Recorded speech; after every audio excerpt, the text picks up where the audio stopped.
right, so we will get started.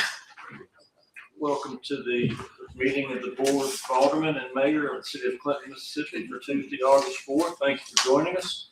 We will get started this evening with the invocation by Alderman Benton. Can you fill in? Absolutely. I feel like you've been doing that a lot lately. And Alderman Meeting, lead us in the pledge. Please bow your heads with me, please. Dear Lord, we humbly bring ourselves before you, and we ask for your grace and mercy tonight as we venture into this business of the city. We pray for those that are serving our citizens outside in this heat. We pray for our first responders, our police officers, our ambulance workers, and our firefighters. And Lord, we pray for the men and women, both domestically and abroad, serving our country. Give us the wisdom we need tonight to venture through this evening. In your name I pray, amen. Amen. You'll pray with me. I pledge allegiance to the flag of the United States of America and to the republic for which it stands, one nation, under God, indivisible, with liberty and justice for all. Clerk, please call the roll. Alderman Chapman. Present. Alderwoman Godfrey. Alderwoman McSparron. Here. Alderwoman Jones. Here. Alderman Wilbanks. Here. Alderwoman Oliver. Present. Alderman Lott. Here. Attorney Josiah Burns. Here. And Presiding Mayor Will Purdie. All right, thank you. And we do have a couple of recognitions this evening. We will start. We have Mr. Bobby Morgan here this evening with us from Atmos Energy. Mr. Morgan, if you want to come on up. I'm happy to announce that the City of Clinton has received Atmos Energy's Gold Cup of Safe Digging Award. And I'm going to let Mr. Morgan explain that in a little more detail to you, but briefly it says in celebration of 811 Day, celebrated each year on August 11th, and to raise awareness about the importance of safe digging, Atmos Energy is here to present the Gold Cup of Safe Digging Award. So tell us about that. Well, Mayor Purdie, members of the board, ladies and gentlemen, good evening. My name is Bobby Morgan. I serve as Vice President of Governmental and Public Affairs for Atmos Energy, and want to express appreciation for the opportunity to say a few words about the Gold Cup Award. Just a little bit about Atmos. As you guys know, we are privileged and proud to serve the City of Clinton. We have served this city for decades. Atmos is the largest gas utility in the state of Mississippi, the largest gas utility operating in the United States, and we pride ourselves on being a safety company. And the reason why I'm here this evening is next Tuesday, a week from today, is National Safe Digging Month, Call Before You Dig. And we honor municipalities, we honor contractors throughout our service territory across the 8 states we operate in with an award every year for those that have a commitment to safety. I want to express appreciation to your Public Works Director, Mr. Lilly. You and your team are first class. But 811 is essential. As we go about the business of our daily lives, we don't think about the millions of lines, the infrastructure that's beneath us. All of our infrastructure primarily is underground. 811 is a free service, Mississippi-based, that you can call to mark your lines if you're doing an underground digging project. And it is essential that people call before they dig. If you're doing an underground project, it is absolutely imperative that you call for the safety of not only yourself, your family, but the community. And the City of Clinton has shown a commitment to safety, and it's reflective of the values of the city, reflective of the values of the leadership, the first-class service of the men and women on the city staff. And we are just absolutely proud to award the City of Clinton the Gold Cup Award. We operate in 110 communities in the state of Mississippi. There are 3 communities that are being honored, and Clinton is the first one. And again, can't express appreciation enough. We have a wonderful partnership with the city. You know, we did a lunch and learn with you several months ago, sir. Our managers, our supervisors work hand in hand with your first responders, your police and fire. But 811, not only is it imperative for safety, it's also the law. And the City of Clinton has shown a commitment to obeying the law and to doing it in a first-class manner. So that is why I'm here. And certainly want to thank you, Mr. Mayor, members of the Board of Aldermen, and certainly Mr. Lilly and the rest of the city staff. I think we're going to take a quick picture, and I would just say we sincerely appreciate the award. Atmos is Always a great corporate partner to Clinton, and provides exceptional service to our residents. So we appreciate you and we appreciate the award. Thank you, Mr. Mayor. Got a lot of things on this. Well, look, we try not to have any claims on us. You go. And then, yeah. Appreciate you, sir. Good to see you, sir.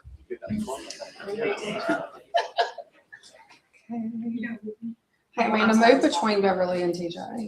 Who, me? Yeah. Oh, because I'm tall. Uh-huh. Because I'm tall. Find a pocket. There we go. Okay. There we go. Now I can see everybody. 1, 2, 3.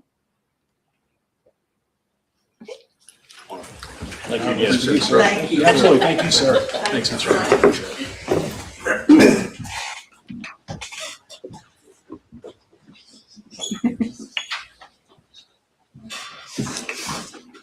All right, we have one more recognition this evening, and that is to send congratulations and well wishes to the Clinton Reds Little League team. They are the Mississippi State champions, and they are headed to Waco, Texas, to represent Mississippi in the Southwest Regional Tournament. If they win that, it would be on to the college, the Little League World Series. Maybe one day the College World Series. Yes, we would love to support them and give them a round of applause this evening. Their first game will be Thursday, August 6th at 4 p.m. against New Mexico, and it will be streamed on ESPN+, so please tune in and support them. All right, we will move on to the approval of the consent agenda. Do I have any discussion or motion?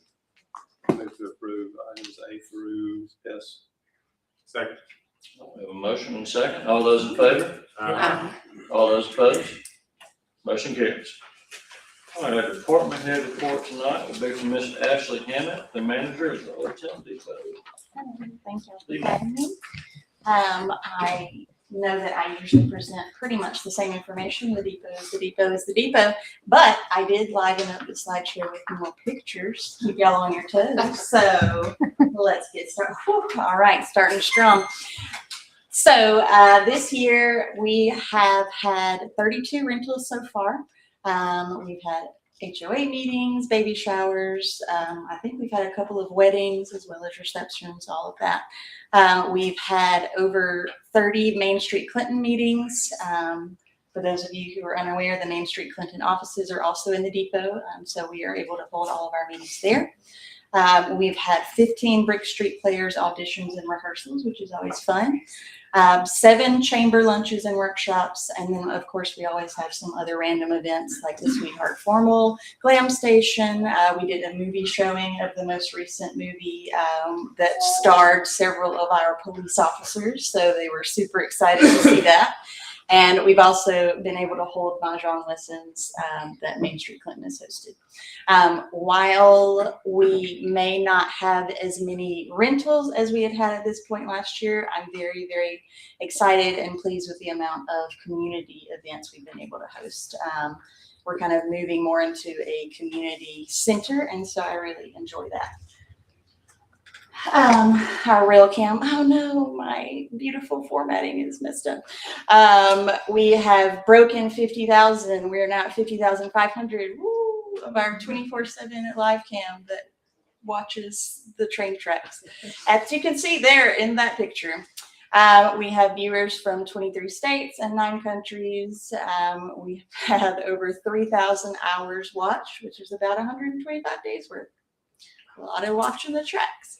And we have had 595,000 impressions, which is how many times they've shown our thumbnail on YouTube. Based on what I was reading in our analytics, it looks like most of the people are looking at it based off of just seeing it randomly pop up on YouTube. So cool beans. We just finished out Depot Days of Summer. That was throughout the month of July. We added some new things this year that we were pretty excited about. I was pretty nervous going into it because our usual person who actually sets up the train part, I can do the decorating part, but I can't really connect all of the track and make it run. And our usual person was not really answering the call. So I was about to learn how to do a lot more train management. But luckily, one of our former rail club members stepped in and made a huge difference. And for that, I am very grateful. But we did add some new aspects of it. We were able to add several more buildings, but we also added our timeline of American history railroad or railroad history. And that goes along the inside of the track. You can see it kind of there behind the church. And it just walks through basically when trains were invented through now and how they've impacted America. We also had a train display scavenger hunt, which was very fun. Everyone who found, I think there were 12 items to find in the display, got a wooden train whistle, so that was a huge hit. We were also included on the Main Street bingo card. The bingo card was new this year, and we did have several come in to say, oh yeah, we're doing this, and we just wanted to come see the train. So that was really cool. Our events that we stuck with this year were Saturday morning cartoons, which we just showed Thomas the Train on the big screen and they could come in and play with trains. Choo Choo Craft Day, which was a fun kind of all day craft event. And then Depot Dungeons and Dragons, which is always a hit. And we have had requests to host more Dungeons and Dragons because people are looking for a place to play. So our next big thing is Christmas. What is Dungeons and Dragons. It's a tabletop role-playing game. So instead of like having a board and your very set rules and everything, you really create your own characters and roll dice, and it's pretty involved. It's an interesting crowd. Having played Dungeons and Dragons myself, I can say that. Our next big thing is Christmas at the Depot. Obviously, throughout the year, our rentals kind of keep us going in those lower months, but July and December are our big ones. For Christmas at the Depot, we have our Winter Wonderland snowflakes we're planning to hang again. Our Entergy volunteers from last year, when they were leaving last year, said, oh yeah, call us, we're definitely going to come back, because they get really into hanging the snowflakes, which is kind of fun. I mean, it's great. They all like to sing Christmas carols while they're hanging. It's a great time. And we'll hang those in mid-November. We're also setting up our Christmas card station. This will be our third year running it. Last year, we collected 150 cards. This year, we're hoping to collect 200. Our Polar Express pajama party last year was pretty wild with how quickly it sold out. We also discovered that several people thought it was the actual Polar Express they would be riding on the train tracks, and we're not really sure how that got into the mix. But they weren't too sad when it was a land train instead of a full big train. But we're hoping that we have a great response again this year. Currently, there's 3 showings scheduled. Last year, we had to add an additional 2 or 3, I believe. And we're hoping to have a few volunteers from the Mayor's Youth Council to help us create new boxcars, because we had 50. This is the 3rd year having them. They lasted 2 years. They can only handle so much hot chocolate spilled inside of them before they just kind of collapse. So we're starting fresh, and we're excited to have those. We're also hosting the gingerbread competition alongside Main Street. And this last year we had 18 entries, and we're hoping for 25 this year. That's always a big hit for us. And that's it. Boom. Quit. Any questions for me? Okay. Well, if y'all ever want to play Dungeons and Dragons, come to the Depot. Thank y'all. Thank you. All right, moving to the discussion action items. Item 8A is the selection of an engineer for the Battery Drive DRA project. Mr. Baldry, our city clerk, will discuss this. Thank you, Mayor. As you remember, we've talked about this project a little bit in work sessions here recently. This is an ongoing project. We're applying for some grants to do a street widening and for some improvements in the industrial park area around Neely Plastics. And as part of this, we need to name an engineer. We've advertised that, received proposals, qualifications, and looked those over. And we'd like to recommend WGK be named as the engineer for this project. Move to approve. Second. We have a motion and a second. All those in favor? Aye. All those opposed? Motion carries. Item 8B is the acceptance of the bid by Joe McGee Construction as lowest and best bid for Rising Springs Phase 2 site work package, including base bid, alternate 1, and alternate 2, for a total of $885,919.15, and authorize the mayor to execute an agreement for the project. Mr. Balcher? Thank you, Mayor. This is the Rising Springs project there across from AMC on Highway 80. Another step in the process here. This is primarily dirt work being done on what we call the south lot. It's kind of the south side of the project between the roadway that's been added in and the old Kroger shopping center. And so we were able to, once we got the bids in, they were low enough that we was able to add in a couple of alternates that we had built into the bid process. So as the mayor stated, we'd like to propose awarding this to Joe McGee for that total amount. Move to approve. Second. We have a motion and a second. All those in favor? All those opposed? Motion carries. Item 8C is acceptance of the bid by Scogginscapes, Inc. as the lowest and best bid for the Rising Springs Phase 2 landscape package, including base bid and add alternate 1 for a total of $201,893, and authorize the mayor to execute an agreement for the project. Mr. Balcher? Just like the previous one, this is just one more step in this project, moving towards completion. This is more of the plantings and the landscaping package to get us closer to a final product over there on the development. And happily to recommend Scoggins as the low bidder on this. Move to approve. Second. We have a motion and a second. All those in favor? Aye. All those opposed? Motion carries. Item 8D is approval of final quantities change order and final pay application in the amount of $92,802.74.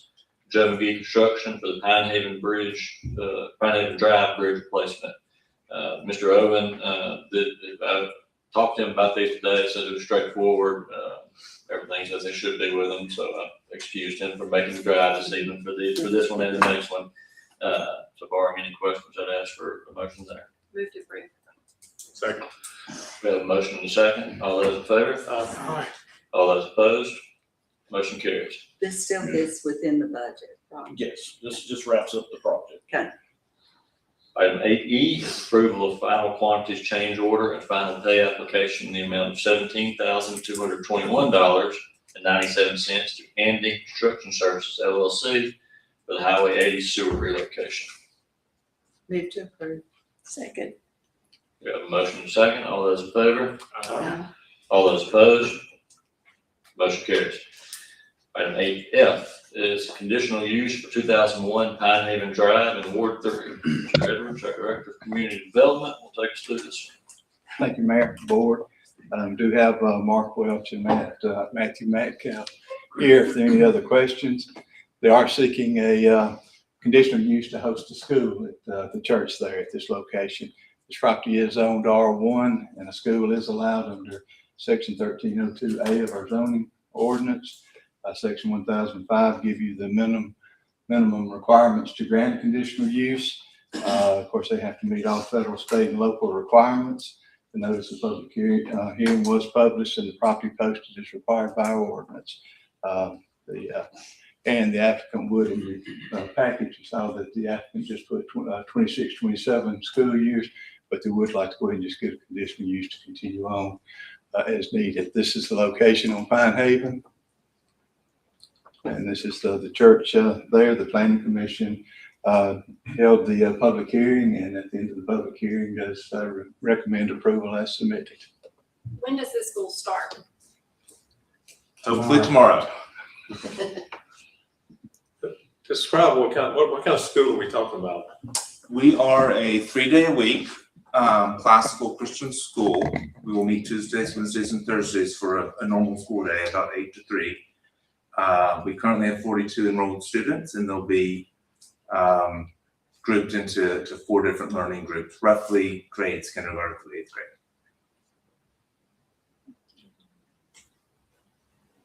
How big are you hoping to grow this? I mean, if you got 42 now. So the church is hosting the school to nurture its beginning right now. The church is not looking to host a 120 student school. This is an incubation period. And I just want to clarify that. We So would what are hope, the plans after that as you grow? find a bigger church, hopefully. There are several churches in the community that have more square footage, that have previously hosted schools that are on our radar for future discussions, but we trust that the right opportunity will present to let us grow to healthy growth for the future years. Or you said you amended the conditional use application from 1 year to how long? Till as long as they need it, till they grow to a point of having to move on there.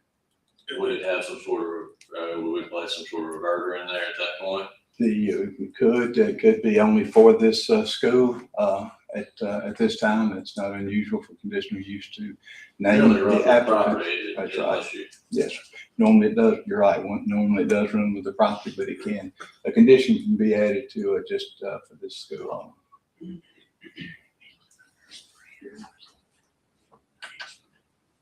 Move to approve.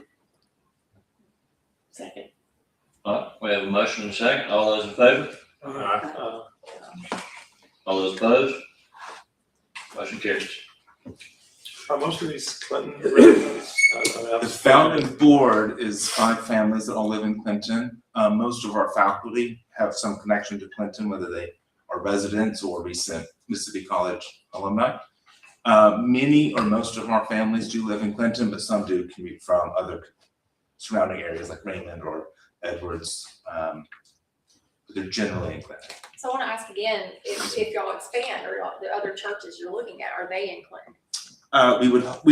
Because the founding board entirely lives in Clinton, we desire to stay in Clinton forever. If the Lord prevails or provides an opportunity for us to stay. So we would like to find a place for our future growth in Clinton. And I wanted to say, because I could see the concern on your face about this, but this thing kind of happened fast and we were late we just missed the agenda last month to get, into this process and do it the legal and right way and all that. So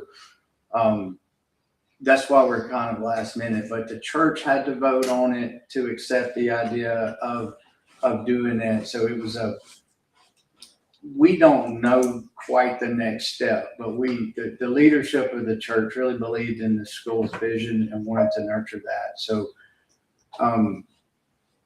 who knows where this goes right now? I mean, we don't know, but we do know that we can only handle about, I don't know, maybe 60 kids at our church facility, and they will likely grow past that pretty quick. And we may be in here trying to get permits for who knows what. Well, I'll just be blunt because that's kind of where I am. I have a great deal of respect for parents making decisions of how they want to school their children. I also believe strongly that our community, more than any other community in the state, our success of our community, our property values are all tied to the success of our public schools. The parents that are starting this are spectacular members of our community that I wish were in our public schools and supporting that. That's just be, honest. I've had a discussion with one of them about that, and I hope great success for you because I know that there obviously is a need because the parents think that there is, but that's just my take on the private schools and public schools as it relates to Clinton. We are huge cheerleaders of Clinton Public Schools. I always have been. I didn't go to them and grow up in Clinton, but I have much respect for the school system over here. I have many friends that are engineers and doctors and everything else that went through Clinton schools. So I just want to say that it takes a little bit. The public school model is not for everybody. And this is a very neat school model they're doing. The 3 days a week is about giving their kids more time with their parents at home. And they're thriving. They're doing it in other states. This is not charter number 1. It's about 13th, isn't it? it can be a little bit confusing. Our board is starting the school as a standalone school. Yeah. My previous career was as a consultant to help similar schools nationwide, where I served about 50 or 60 similar schools in about 30 states. But that's his prior career. So, thank you, sir. All right, we will move on to item 8G, and this is a dimensional variance for 201 Johnston Place in Ward 5. Mr. Edwards? Thank you. Greg Parker with Hedrick Signs is here. They are seeking a conditional use, or dimensional variance to refurbish an existing ground mounted sign at this location. This is Super 8. That on the left is the way they want to refurbish. What they'll do is the top part of the sign will remain, but they do want to use LED lamps in it, and then replace the message board below it, and then add a base and landscaping at the very bottom, which is to the right there. That's the existing way it is today. That to the left is what they're seeking to do there. Article 7 gives the requirements for signage. With section 728, they give more specific guidelines. This location qualifies to be classified as an interstate corridor sign. Excuse me. The variance request is the distance from the top of the base to the bottom of the changeable copy sign to the message board. There you can see in red the distance there. Our ordinance requires it to be 6 inches from the bottom of the sign on there, which ends up, as we talked about last night, causing a lot of wind loads, things like that on there, and quite frankly, sometimes doesn't look as well. A couple of the ones that have gone before that they have mentioned is here at Sonny's as well as QT. One of the other variances they haven't asked for is since it has changed ownership here, is they have to bring it up to standards, today's standards, since it changed ownership. But they'll have to get a 1 foot variance from Woodchase Boulevard there. It should be 12 foot, and it's only 11 foot. Again, this is an existing sign there. It was conforming at the time up until the change of ownership. Again, this is what they're looking to do. That's section 1004 gives you the requirements for granting a dimensional variance. Notice of public hearing was published, and the property was posted as required by our ordinance. The planning commission did hold a public hearing, and at the end of that public hearing did recommend approval as submitted. Have any discussion or a motion? I move to approve. Second. We have a motion and a second. All those in favor? All those opposed? Motion carries. All right, item 8H is a site plan review for 101 West North Side. This is in Ward 1. Mr. Edwards. Thank you. And Greg and Shane Orman with Orman Construction Management have submitted on behalf of Clinton Christian Academy construction documents to build a entry to the sports complex. That's the right button. This is the location of Clinton Christian. That's the location of the entryway. A little closer from the site plan there at the gate. And the rendering there. This property is zone C2, and this is an approved use for this district. Along with the entryway there, they're going to build a ticket booth. It would be about 80 square foot, not very big at all. The brick will match the brick on the gym, and the beam will be painted Clinton Christian blue, like the signage there. And that's where it will go, between those, where the gates are there. And this is what they choose to do. The Architectural Review Committee as well as the Planning Commission have both recommended approval as submitted. Move to approve. We have a motion and a second. All those in favor? All those opposed? It really looks good. Motion carries. Item 8I, this is a resolution by the Board of Aldermen of the City of Clinton to approve and accept the final plat for Rising Spring Phase 1 subdivision and to authorize the acceptance and recording of easements and for related purposes. This is in Ward 5. Mr. Edwards. And Blake Collins with Pickering Engineering is here. If there are any other questions, this again is just to approve and accept the final plat for Rising Springs and the easements that go along with that, the acceptance of the easements as well. There are 5 different easements. They were all in your packet and all part of the plans that I've got here for signatures if approved. Move to approve. Second. Motion second. All those in favor? All those opposed? Motion carries.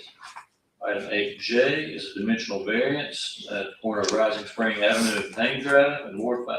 Treasurer. Let me go through the slides before you did them. There it is.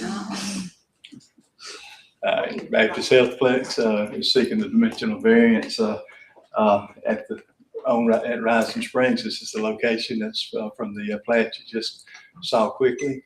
There it is in red. It's where it will be located at the corner of Rising Spring Avenue and Payne Drive, Payne Place.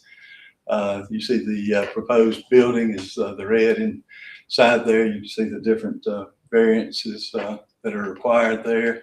There on the front is going to require a 26-foot 3-inch variance from the front where that red cloud is there. In the rear, it requires 10.43. I'm sorry, 4.6 there on the rear, as you see it. And then this one will require 10.43 foot variance off Payne Drive on there. This variance will also include a 5-foot variance from the landscaping ordinance. As Jimmy just mentioned, there is landscaping. That's phase 2. There's landscaping included in the whole development there. And then also they were required 24 parking spaces. That's all part of the development down here. All the parking that you see there, which is 105 spaces and 12 ADA parking spaces, which is more than enough for this building, but it is to be shared with the rest of the development. The notice of public hearing was published as required by our ordinance, as well as the property being posted in the architectural review, as well as the planning commission. Both recommended approval as submitted. And here's your elevations of it. And you've got the samples here that you can see of the stone and brick. And the ephes colors, stucco. Again, that's your elevations.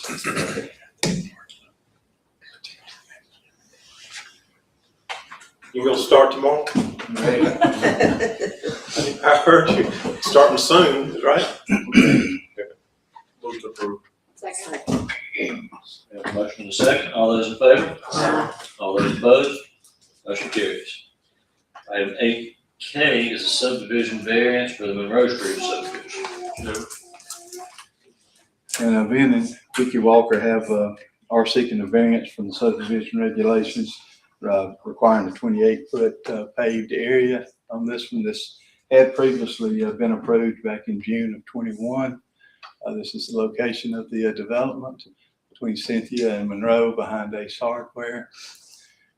I'll give you an aerial of it. This is their site plan. We'll have one entrance off of Cynthia Road and then another entrance off of Monroe Street on there. Portions of the right-of-way to the south there are on another property. It's not on the property that they have at this time. And of course, all the federal, state, and local regulations will have to be adhered to. There are several things that prior to the construction drawings being submitted and approved and given a notice to proceed, that will have to be addressed prior to that. The Planning Commission recommends approval. And I sent a notice of public hearing was published and the property posted as required by our ordinance. Move to approve. Second. Did we ever get any kind of, like we said last time, previous fire chief had no problem with the width of the road? I talked with Chief I'm Buckley assuming today. it's the same. Right, and he, after talking to him about that, still would like to see the no parking signs on the streets because they're only 22 foot. Yeah. Yeah, that'll work. Yeah.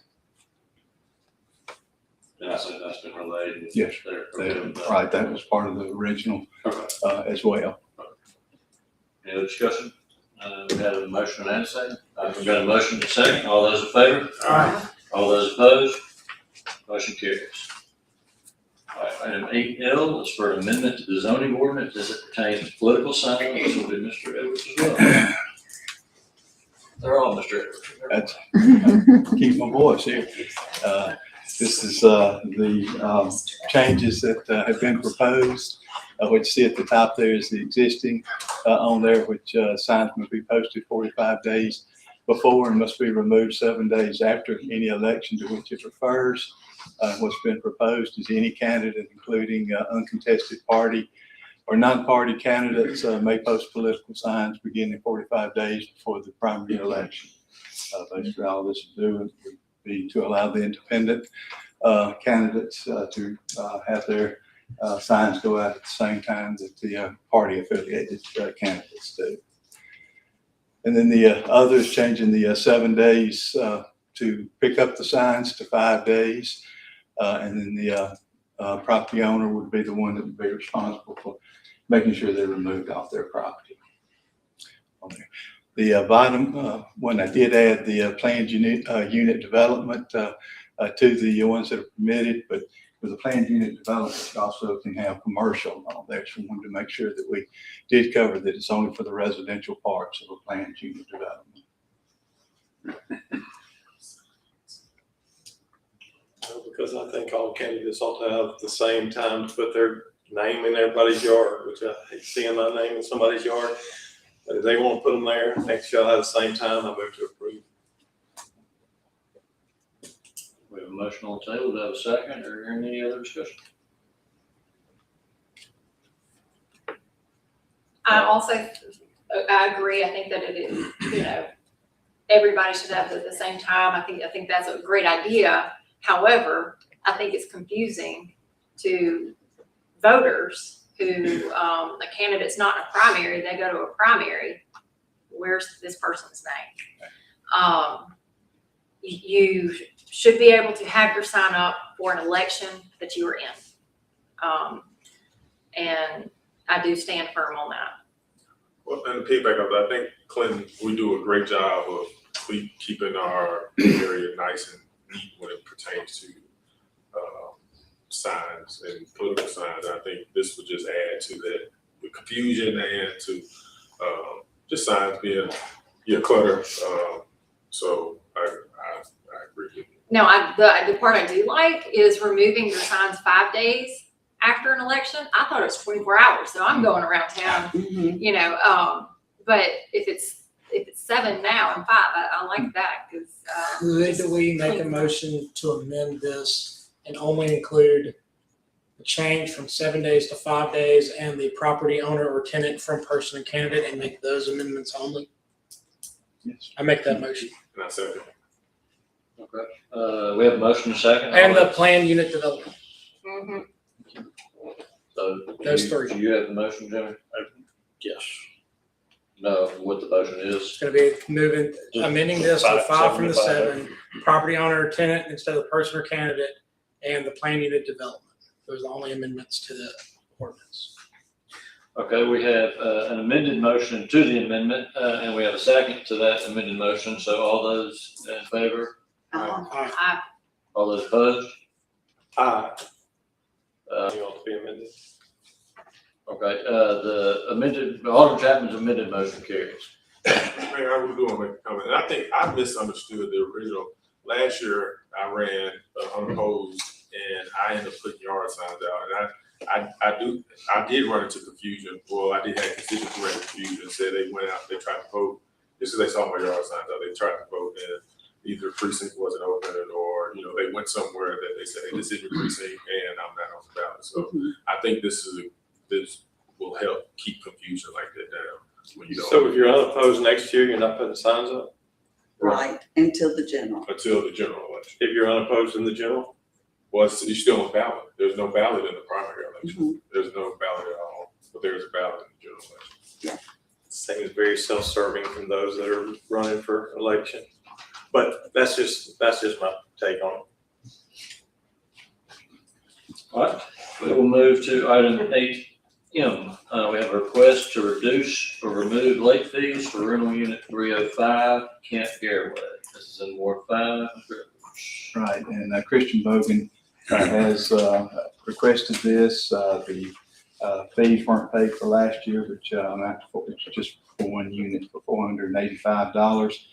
And then he owes $25 for the start of this year as well, for a total of $510. They had changed registered agents last year and felt no one had let our department know. We were sending the letters to the previous one, and finally she let us know that she was no longer the registered agent and that Christian was. And so Christian is coming in on here, but he is asking for those fees to be waived.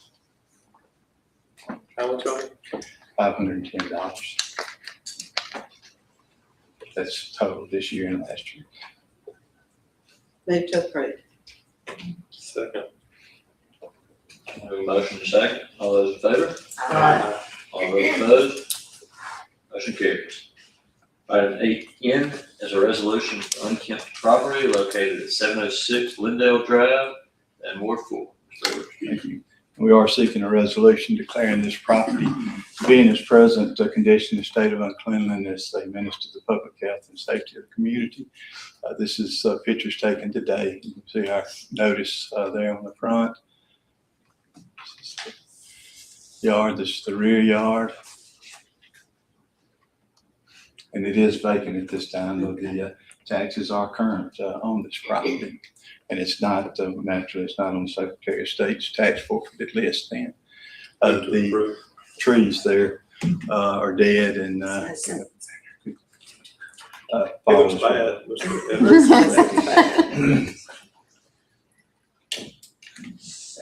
We have a motion and a second. We have no more discussion. All right, all those in favor? Aye. All those opposed? Thank you. Motion carries. Moving to employment items, item 9A is approval. Yeah, I apologize. I had on my copy. We removed item O. Mr. Edwards tells me it's been brought into compliance. All right, item 9A is approval for the Clinton Police Department to hire Savannah Schwanner as an uncertified dispatcher at the listed salary, and Earl Mack and Joe Hall as part-time crossing guards at the listed salary. Go cross the line. Second. Motion need and a that. second. All those in favor? All those opposed? Motion carries. And for some reason, the formatting snafu, we've got a lone crossing guard for 9B, so approval for the Clinton Police Department to hire Thelma Palmer as part-time crossing guard. Move to Second. We have a motion and a second. All those in favor? Aye. All those opposed? Motion carries. Item 9C is approval to hire Cameron Cabot as a grounds technician for the Parks and Recreation Department. Move to Move approve. to approve. We Second. have a motion and a second. All those in favor? Aye. All those opposed? Motion carries. And then lastly, item 9D is approval to transfer Matthew Bennett from his position at Public Works to the Parks and Recreation Department as a grounds technician. Both department heads requested this, and they seem to be in harmony about it, so I don't stand in their way on those. Second. We have a motion and a second. All those in favor? Aye. All those opposed? Motion carries. Do we have any other business to come before the board? Move to adjourn. We have a motion and a second. All those in favor? We are adjourned. Thank you.